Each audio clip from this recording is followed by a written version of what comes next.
హరేంద్ర ప్రసాద్ గారు, ఈ కార్యక్రమానికి వచ్చిన పెద్దలందరికీ నమస్కారాలు. ఇప్పుడే నేను రవికుమార్ గారితో మాట్లాడుతున్నా. ఆయనే చెప్పాడు,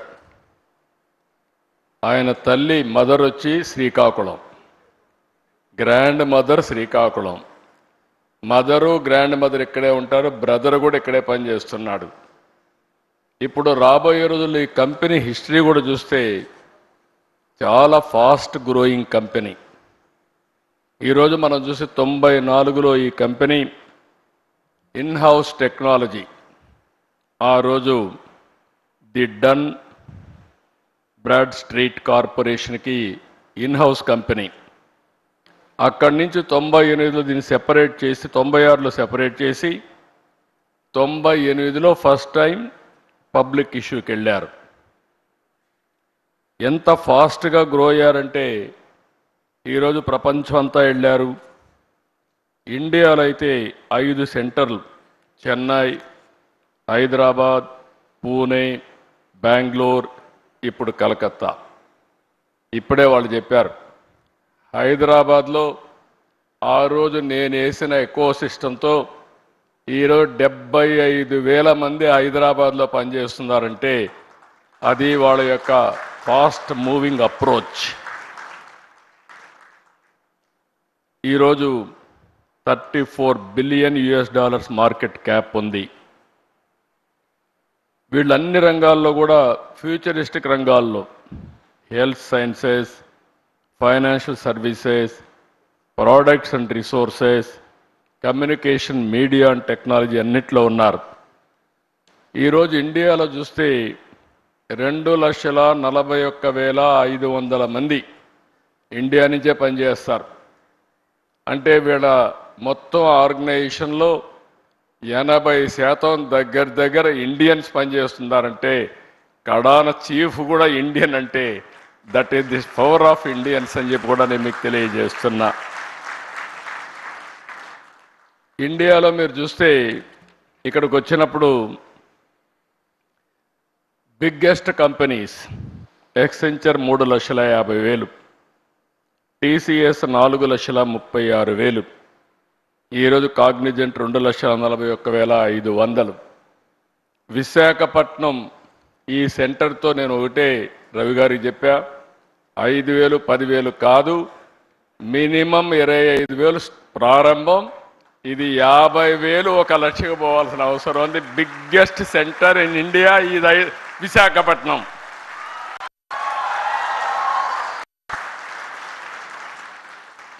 నాకు ఒక నమ్మకం ఉంది, నేను ఎప్పుడు చిన్న చిన్న విషయాలు ఆశించను, ఏది చేసినా మెగా స్కేలే చేయాలనుకుంటాను. ఆ రోజు హైదరాబాద్ కూడా బ్రిక్ బై బ్రిక్ బిల్డప్ చేశా. ఈరోజు హైదరాబాద్లో మీరు చూస్తే ఏ సిటీ కంటే కూడా మోస్ట్ లివబుల్ సిటీ హైదరాబాద్. ఈరోజు హైదరాబాద్లో ప్లెయిన్ ల్యాండ్ ఆ రోజు నేను డెవలప్ చేసింది. ఈరోజు విశాఖపట్నం చూస్తే ఇండియాలో ఇలాంటి సినరిక్ ప్లేస్ ఎక్కడా ఉండదు. బ్యూటిఫుల్ బీచెస్, సీ ఒక పక్క, హిల్స్ ఒక పక్క. ఈ సిటీని చూస్తే మంచి ప్రజానికం కూడా.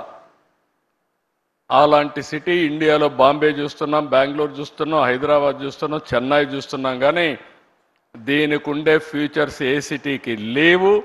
నేను అదే చెప్పాను రవి గారికి, రవి గారు మీ భువనేశ్వర్ పక్కనే, మీరు అక్కడ 80% తెలుగు వాళ్ళు, మీరు ఒక 20-30% ఒరిస్సా. కానీ ఒరిస్సా అంతా కూడా ఇక్కడికే వస్తారు పనిచేయడానికి. This will be the biggest centre for Orissa and Visakhapatnam. It is going to happen. ఇది నేను ఈరోజు చెప్పిన విజన్ కాదు, 3 decades ముందు చెప్పిన విజన్. ఆ రోజు నేను ఒక మాట చెప్పాను, మీరు ఒకసారి చూస్తే ఇండియాకు అడ్వాంటేజ్ ఏంటంటే 91లో మనకు ఎకనామిక్ రిఫార్మ్స్ వచ్చాయి. అంతవరకు ఇండియా అంటే ప్రపంచం అంతా చిన్న చూపు ఉండేది. 95లో నేను వెళ్ళి ప్రపంచంలో ఎవరిని కలిసినా కూడా ప్రతి ఒక్కరు అనేవాళ్ళు, ఇండియానా మీరెట్లా అభివృద్ధి అవుతారు, మోస్ట్ బ్యాక్వర్డ్ కంట్రీ, మీ వల్ల కాదు అనేవాళ్ళు. అక్కడి నుంచి నేను చూశాను మనం చేసిన తెలివైన పని. 95లో ఇంటర్నెట్ రెవల్యూషన్ వస్తే ఆ ఇంటర్నెట్ రెవల్యూషన్కి ఆధారంగా ఐటీ ఫస్ట్ మోర్ అడ్వాంటేజ్ మనం తీసుకున్నాం. ఈరోజు నాలెడ్జ్ ఎకానమీకి బ్యాక్ బోన్ ఐటీ అయ్యింది. ఇప్పుడు ఏఐ, డేటా సెంటర్స్ ఇవన్నీ వచ్చే పరిస్థితికి వచ్చింది. లాస్ట్ ఇయర్ రవి గారు వచ్చినప్పుడు, అదే మరిగా మిత్రుడు సూర్య గారు వీళ్ళందరూ కలిసినప్పుడు ఒకటే మాట చెప్పాం, హ్యాపెనింగ్ సిటీ విశాఖపట్నం, మీరు అక్కడికి రమ్మని చెప్పాం. I'm very happy. 12 నెలలు అడిగారు, సంవత్సరం అన్నాం, 11 నెలల్లో వచ్చారు. నాకైతే 6 నెలల్లో వచ్చుంటే ఇంకా బాగుండేది అనిపిస్తూ ఉంది, కానీ 11 నెలల్లో వచ్చారు. I'm very happy, proud of them. With in 1 year ఈ సెంటర్ నాకు ఏమాత్రం అనుమానం లేదు, రవి గారిని సురేష్ని అడగాల్సిన పని లేదు. 25,000 మంది పనిచేసే సెంటర్గా ఇది తయారవుతుందని చెప్పి నేను మీ అందరికీ విజ్ఞప్తి చేస్తున్నా. ఈరోజే విశాఖపట్నం 8 సంస్థలకు ఫౌండేషన్ వేసుకుంటున్నాం. ఐటీ సంస్థలు, ఏఐ డేటా సెంటర్ల ఏర్పాటుతో విశాఖపట్నం చాలా ఫాస్ట్గా మూవ్ అవుతోంది. విశాఖపట్నానికి కొన్ని యూనిక్ ఫీచర్స్ ఉన్నాయి. ప్రశాంతమైన ప్రాంతం, అందమైన ప్రాంతం, వైజాగ్ అంటే బెస్ట్ టూరిజం ప్లేస్. అలాంటి విశాఖపట్నం ఇప్పుడు నాలెడ్జ్ ఎకానమీకి, టెక్నాలజీకి కేంద్రంగా తయారవుతుంది. నెక్స్ట్ ఇయర్ ఆగస్టు కంతా Visakhapatnam airport, Bhogapuram international airport వస్తుంది. తొందరలోనే విశాఖపట్నంలో మెట్రో వస్తుంది. ఇదే కాదు, మీరు చూడంగానే మీరు గుర్తుపెట్టుకోండి, one of the most happening place not only in India, ప్రపంచంలోనే మోస్ట్ హ్యాపెనింగ్ ప్లేస్గా విశాఖపట్నం తయారవుతుంది. ఇప్పటి వరకు ఇక్కడ చూసినప్పుడు రక్షణ రంగంలో కీలకమైన తూర్పు నావికాల దళానికి కేంద్రంగా ఉన్న విశాఖపట్నం నేడు టూరిజం సెంటర్ నుంచి ఇన్ఫర్మేషన్ టెక్నాలజీకి మారే పరిస్థితి వస్తూ ఉంది. కాగ్నిజెంట్తో కూడా ఇంకా కొన్ని కంపెనీస్ వస్తున్నాయి. ఈరోజు మీరు చూస్తే టెక్, తమన్నా, సత్వా, ఇమాజినో వాటే, fluent grid, Motherson technologies, quarks technosoft, Asian health care and నన్రల్ టెక్నాలజీస్, ఇవన్నీ ఒకే రోజు ఫౌండేషన్ వేసుకున్నాం. ఇవి కాకుండా మీరు చూస్తే ఇంకా కొన్ని కంపెనీస్ వస్తాయి. టీసీఎస్ కానీ, అదే మరి గూగుల్ $15 బిలియన్ విశాఖపట్నానికి డేటా సెంటర్, ఏఐ కూడా 2 వస్తాయి. ఇవన్నీ వచ్చిన తర్వాత మీరు విశాఖపట్నాన్ని నెక్స్ట్ లెవెల్కి తీసుకుపోతామని చెప్పి కూడా నేను మీకు తెలియజేస్తున్నా. ఇప్పటికే 150 టెక్ కంపెనీస్ ఉన్నాయి, చిన్నవి పెద్దవి అన్నీ ఉన్నాయి. ఆంధ్రప్రదేశ్కి టాలెంట్కి ఏమాత్రం కొరత లేదు. ఈరోజు ఇక్కడ ఆంధ్రప్రదేశ్లో తయారైన వాళ్ళు బెంగళూరు, చెన్నై, హైదరాబాద్, ఇతర సిటీలు, తర్వాత ఇక్కడే కాకుండా ప్రపంచం మొత్తం ఏ దేశానికి పోయినా ఫాస్టెస్ట్ లొకాలిటీకి పోతే, చాలా రిచెస్ట్ లొకాలిటీకి పోయి గట్టిగా తెలుగులో మాట్లాడితే అక్కడ అటెండ్ అయ్యే పరిస్థితికి వస్తున్నారు. That is the strength of Telugu community globally. ఇక్కడికి వచ్చి మాట్లాడితే సూర్య గారు ఇక్కడి నుంచే ఇంకొక హ్యూమన్ రిసోర్స్ అనుకుంటాను ప్రాజెక్ట్స్ అని తయారు చేసా లీడర్ అయితే ఫ్రమ్ విశాఖపట్నం. అంటే మన దగ్గర లీడర్షిప్కి ఏమాత్రం కూడా కొరత లేదని చెప్పి కూడా నేను మీకు తెలియజేస్తున్నా. ఇంకొక పక్కన మీరు చూస్తే అన్ని సిటీస్ కంటే ఇక్కడ 20% కాస్ట్ ఆఫ్ లివింగ్ తక్కువ. ఈ విషయం కూడా మీరు గుర్తుపెట్టుకోవాల్సిన అవసరం ఉంది. ఇంకొక పక్కన అన్ని సిటీస్ కూడా ట్రాఫిక్ జామ్స్ ఎక్కువ ఉన్నాయి. దానికి కారణం ప్రాపర్గా ప్లాన్ చేసుకోకుండా పోవడం. ఒకప్పుడు హైదరాబాద్ సికింద్రాబాద్ ఉంటే దానికి సైబరాబాద్ సిటీని యాడ్ చేయడమే కాకుండా ఔటర్ రింగ్ రోడ్ 165 కిలోమీటర్స్ వేసి రోడ్స్ అన్ని వైడెన్ చేశాం. అందువల్ల Visakhapatnam Hyderabad most liveable city అయింది.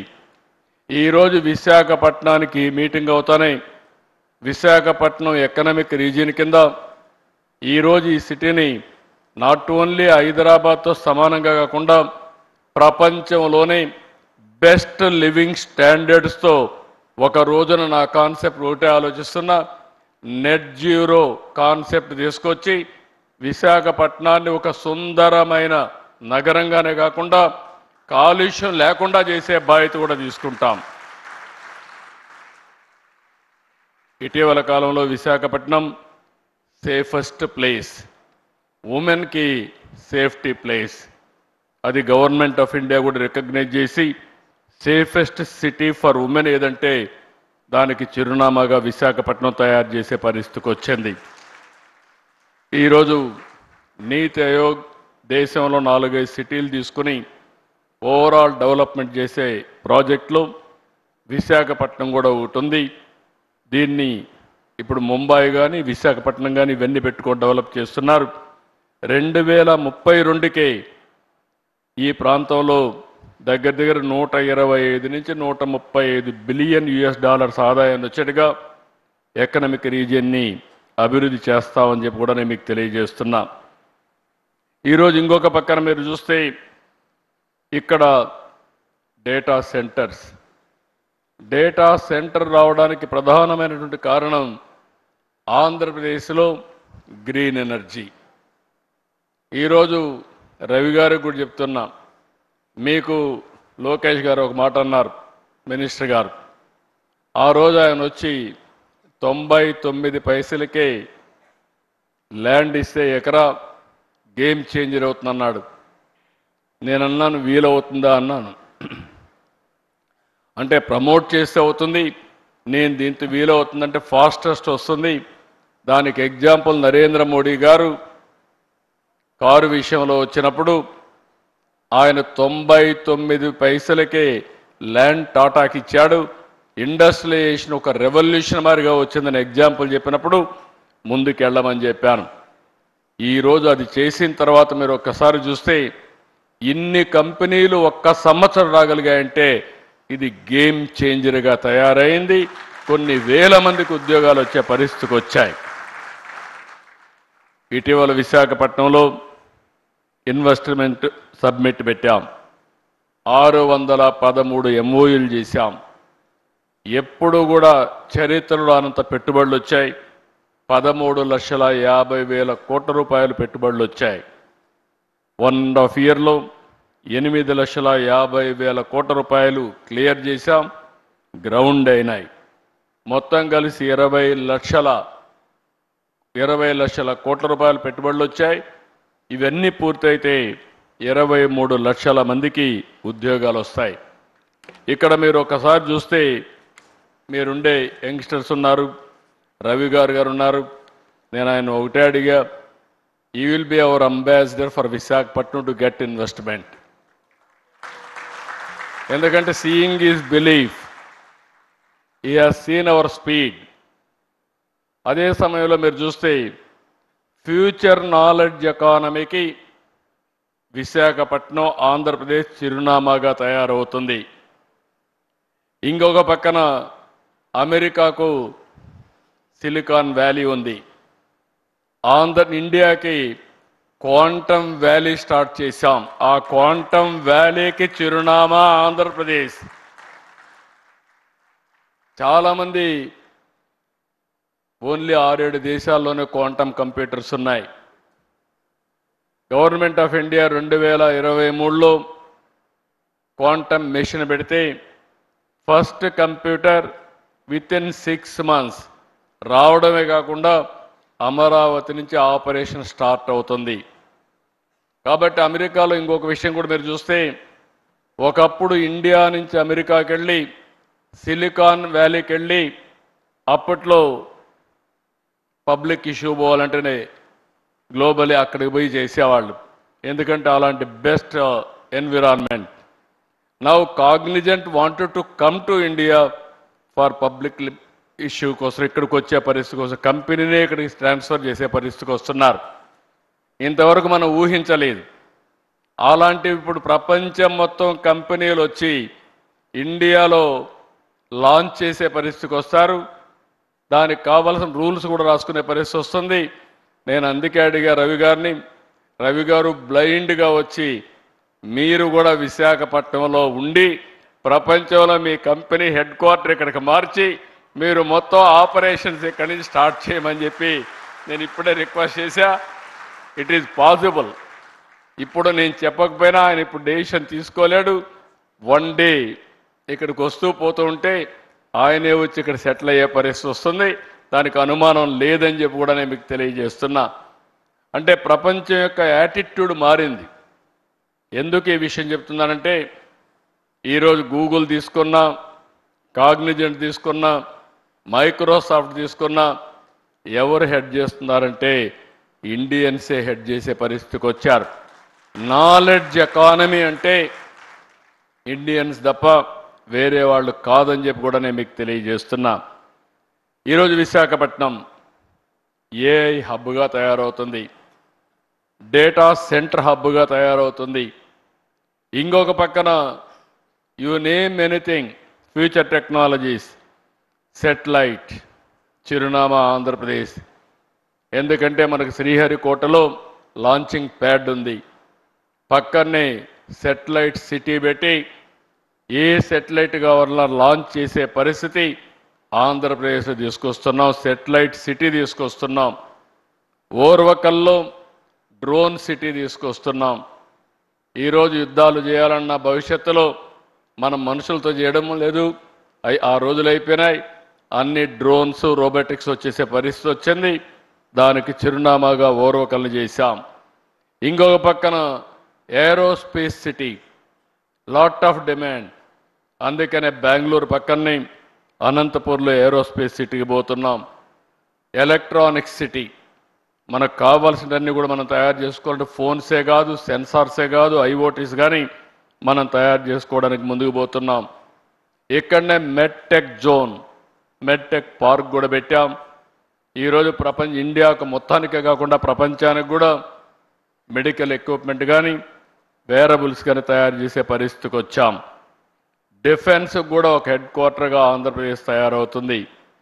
ఇవన్నిటికి కావాల్సినటువంటి ఈరోజు గ్రీన్ హైడ్రోజన్, ప్రపంచంలో ఎక్కడా ఇవ్వలేనటువంటి గ్రీన్ ఎనర్జీ, దాని నుంచి గ్రీన్ హైడ్రోజన్కు ఆంధ్రప్రదేశ్ నాంది పలుకుతుంది. మీరు ఏ రాష్ట్రానికి పోయినా నీటి కొరత ఉంటుంది, ఏ రాష్ట్రానికి పోయినా గ్రీన్ ఎనర్జీ దొరకపోవచ్చు, ల్యాండ్ కూడా. కానీ ఒకటే చెప్తున్నా, ఈ 3 రియల్ టైంలో ఇవ్వడమే కాకుండా speed of doing business real టైంలో మీ క్లియరెన్స్ ఇచ్చే బాధ్యత మాదని మరొకసారి మీ అందరికీ హామీ ఇస్తున్నా. ఇవే కాకుండా ఈ మధ్య కాలంలో ఇండియాలో లేబర్ లాస్ తీసుకొస్తున్నాం, రిఫార్మ్స్ తీసుకొస్తున్నాం. ఇంకొక పక్కన ఎస్క్రో అకౌంట్ తీసుకొస్తున్నాం. మీకు నేను ఏదైనా కమిట్ అయితే సావరిన్ పవర్స్ పెట్టి మీ డబ్బులు మీ అకౌంట్లో వచ్చేట్టుగా ఎప్పుడెప్పుడు ఇస్తామో క్లియర్ కట్గా డేట్ కూడా పెట్టి మీరు ట్యాక్సులు కడతానే పాస్ త్రూ మీకు ఇచ్చే బాధ్యత నేను తీసుకుంటున్నామని చెప్పి కూడా నేను మీకు తెలియజేస్తున్నా. ఇన్ని ఇచ్చిన తర్వాత వ్యాపారం చేయడం చాలా సులభం. మీకు ఈ విధంగా ఆలోచించిన ప్రభుత్వాలే ఉండవు. కాబట్టి మీకు మీ లెక్కలు మీరు చూసుకుంటే సరిపోతుంది. ఇప్పుడే లోకేష్ గారు ఒక మాట అన్నారు, ఇక్కడ మీ బిల్డింగ్ స్టార్ట్ అయింది, 12 నెలల్లో మీరు చేయకపోతే మేము మానిటర్ చేసి మీకు చెప్తామని. అవసరంలో జాయింట్గా ఇద్దరు మానిటర్ చేసుకోవచ్చు రియల్ టైంలో. కాబట్టి వాళ్ళ ఐటీ కంపెనీ కాబట్టి ఇద్దరు కలిసి 12 నెలలు కాదు 10 నెలల్లోనే పూర్తి చేసే అవకాశం ఉందని చెప్పి కూడా నేను మీకు తెలియజేస్తున్నా.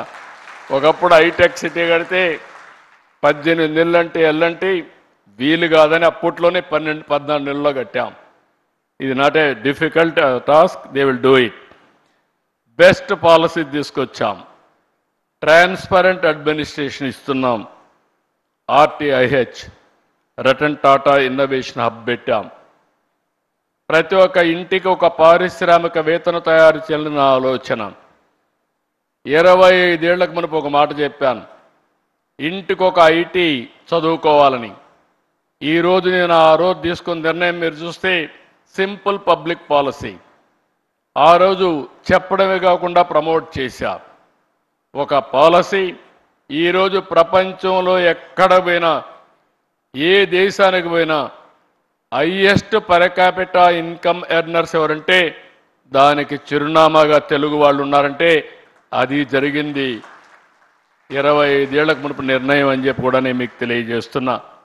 అందుకే ఈరోజు ఒక ఇంటికి ఒక పారిశ్రామికవేత్తను తయారు చేయాలని, ఇంకో పక్క ప్రతి ఒక్కరు కూడా ఏఐ వాడుకోవాలని, యూస్ కేస్ తయారు చేయాలని, తొందరలోనే మీ అందరి ఆరోగ్యానికి ఎటు రవి కూడా ఉన్నారు, రవికుమార్ గారు ఉన్నారు, మీ అందరి ఆరోగ్యానికి డిజిటల్ హెల్త్ రికార్డ్సే కాకుండా ఏఐ డాక్టర్ని మీకు అందుబాటులో పెడతాం.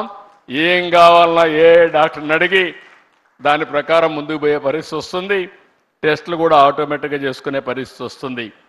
ఇలాంటి వినూత్నమైన ఆలోచనలతో ఈ ప్రభుత్వం ముందుకు పోతున్నాం. అందుకే ఆంధ్రప్రదేశ్ రాష్ట్రం ఒక అనుకూలమైన రాష్ట్రంగా పెట్టుబడులకి ముందుకు తీసుకుపోయే పరిస్థితికి వచ్చాం. ఇవి కాకుండా యూత్ అయితే చాలా వండర్ఫుల్ యూత్ ఉన్నారు, ఇన్నోవేటివ్గా పనిచేస్తారు. 30 ఏళ్ల క్రితం ఐటీ రంగాన్ని ప్రమోట్ చేశాం. దాని ఫలితాలు ఈరోజు బ్రహ్మాండంగా వచ్చే పరిస్థితి వచ్చింది. ఈరోజు ఒక్క విషయం ఈ సందర్భంగా మీ అందరికీ విజ్ఞప్తి చేస్తున్నా. ఈరోజు మీరు చూస్తే ఇటీవల కాలంలో గూగుల్ వచ్చి 1,35,000 కోట్ల రూపాయలు పెట్టుబడులు విశాఖపట్నంలో పెడుతున్నారు.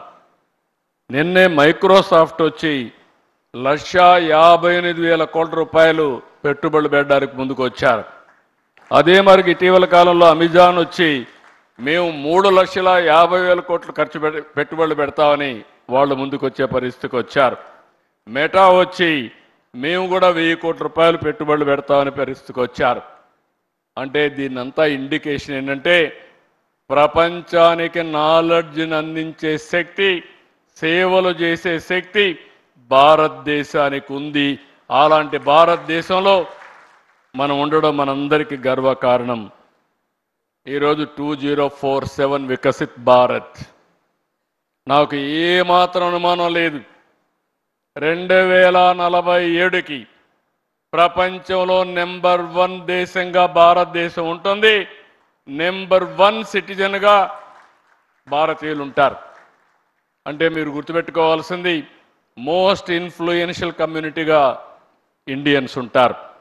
దానికి కారణం 1 మనం రిఫార్మ్ తీసుకురావడం, 2 ఐటీ ఫస్ట్ మూవర్ అడ్వాంటేజ్ తీసుకోవడం, 3వది డెమోగ్రఫిక్ డివిడెంట్ రావడం, అన్నింటికంటే ముఖ్యంగా right time, right leader, right place, that is Narendra Modi ప్రధానమంత్రిగా ఈ దేశానికి ఉండడం బిగ్గెస్ట్ అడ్వాంటేజ్గా మనకు తయారైంది. ఒకప్పుడు ఇండియన్స్ అంటే మనం అందరం కూడా నామోషిగా ఎక్కడన్నా బయట పోతే చిన్నగా చూసేవారు. ఈరోజు కాళ్ళరెత్తుకునే తిరిగే పరిస్థితి వచ్చిందంటే అది ఈ దేశానికి నరేంద్ర మోడీ గారు ఇచ్చినటువంటి గొప్ప